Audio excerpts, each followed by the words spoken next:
Hey, what's up, team? It's Sherman here from Geek Psychology. I was thinking about the quote, if you only have a hammer, you tend to see every problem as a nail. It's an Abraham Maslow quote, and I thought I'd talk about it because it just keeps getting me.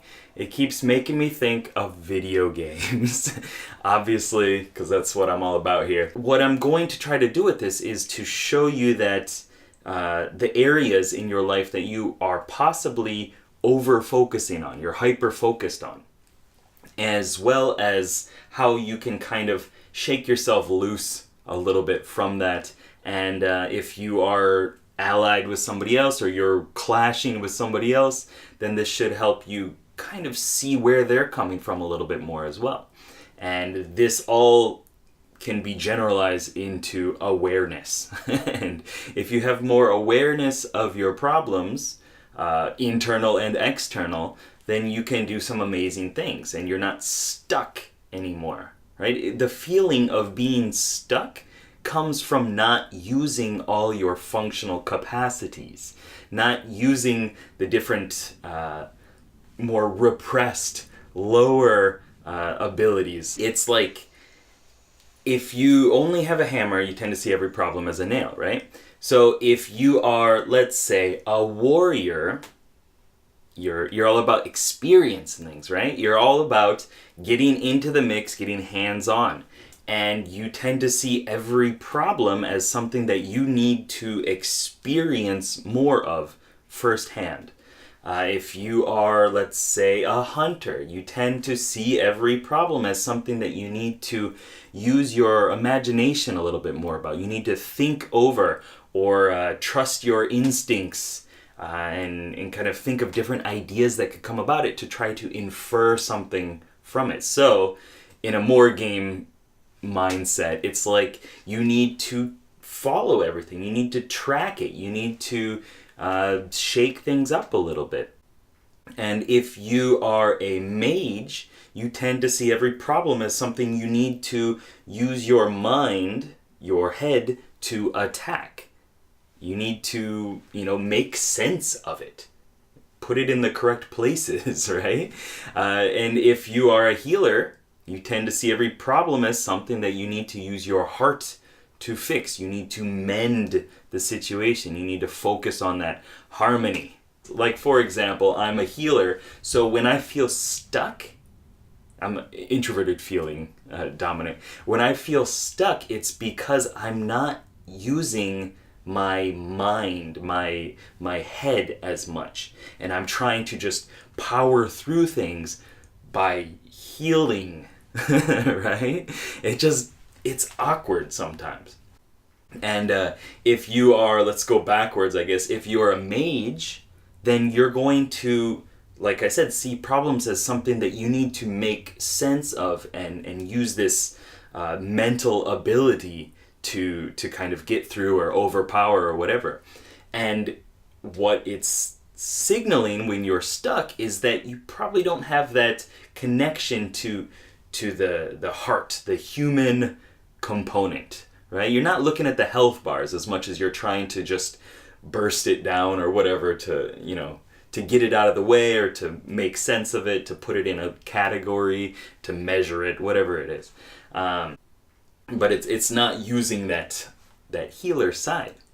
And if you are if you're a hunter, right, this intuitive style, you have an N in your MBTI code. I guess that's backwards for you. There we go.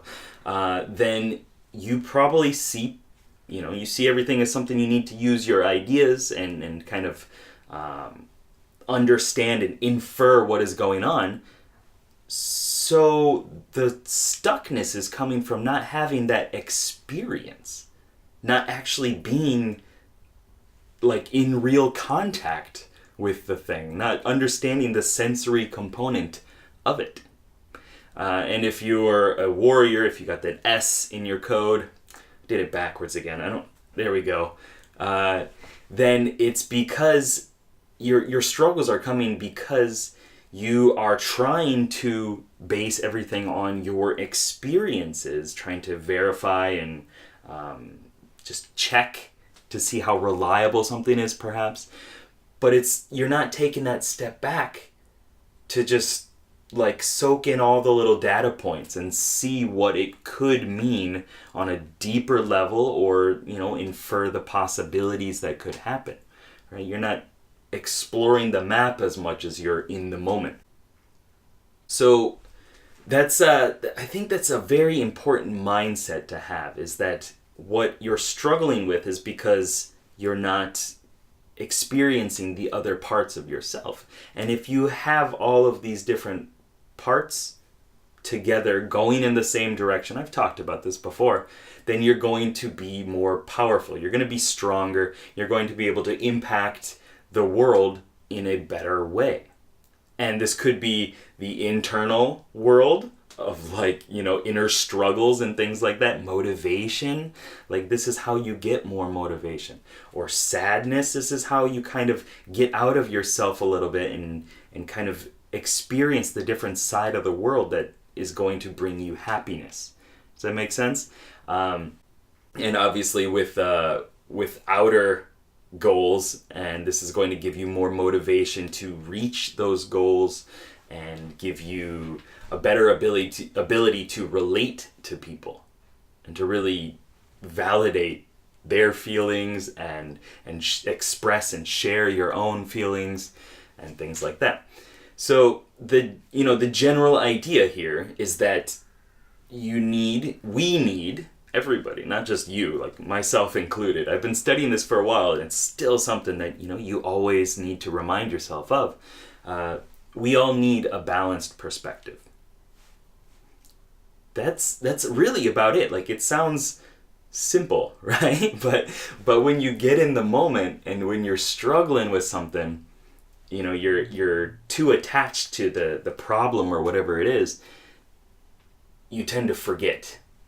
We all tend to forget, like, to listen to these other aspects of ourselves. And so from now, I'm going to give you 4 questions that I use to regularly kind of check myself, little check and balance type situation, so that I know when I am over-relying on one side or the other, or when I'm just kind of stuck, So the first question is a sensing question. It's, what am I experiencing?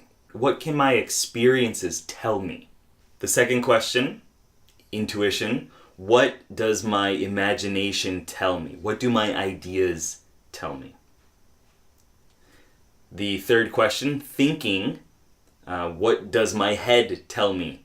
What is the correct choice here? And then the fourth one, feeling. What does my heart tell me? What is right? What do my feelings tell me about this situation? Notice the difference between correct and right. It's accurate or good or bad, So when you are in a problem situation, you're stuck in something, make sure that you run through these 4 questions. And if you're at a little higher level here and you can understand how to twist it to the introverted or extroverted side, that's okay. Use that. That's probably more helpful. But if you're just getting into MBTI and stuff, or you don't quite know the cognitive functions, just stick with these 4 questions. What am I experiencing? Or what do my experiences tell me? What are my ideas? Or what does my imagination tell me? And then what does my head tell me? What does my logic tell me? And then what does my heart tell me? What do my feelings tell me? Those 4 are going to get you out of most problematic situations. And what you can do as a little bonus here, when you are struggling with something, like I was mentioning earlier, the problem is coming not because you're not using your skills, it's your strengths. It's because you're over-focusing on those. You're putting too much attention into your common way of adapting and interacting with the problems. Like that quote, if you only have a hammer, you tend to see every problem as a nail. You're only using that hammer, right? So what you got to do is think about the other two aspects that you're not using, the other two functions that you're not using. So as an INFP, when I'm in problems, it's likely because I am trying to use my heart too much and I'm trying to use my ideas too much. And I'm not getting real experience. I'm not checking in with my personal past experiences. And I'm not using my logical mind, my head, to really think through a problem. Does that make sense? So for another one, let's just switch it up. If you are an ESTP, that means that you are using largely your sensing, you're using your experiences, and you're using your head. So some of your problems are likely going to come through not trusting your ideas and your instinct, your gut, about the interconnection of all these different pieces of information. You're just swinging, right? And then your thinking, you're probably using that too much. That's a possibility. You're using it too much. And so really you need to think about, I guess you need to feel about the situation and stop trying to name and define everything and look for the perfect spell to get through it or the perfect weapon or technique. Like, embrace the oddness of emotions and see if you can use that to help yourself and help other people to get through their problems. Alright, so thank you very much for watching. I hope it helped. I hope these 4 questions are something that you can kind of keep running through. And if you want to bring it even more into an RPG kind of perspective, a gaming style, then just think like, is it too warrior heavy? Is it too hunter heavy? Is it too mage heavy? Is it too priest or healer heavy?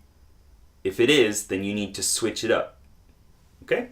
So thank you very much for watching. Please like, comment, subscribe, do all that good stuff, and let me know down below in the comments if there was anything that really hit well, made you think, or brought out some other ideas, because I always want to know those other ideas.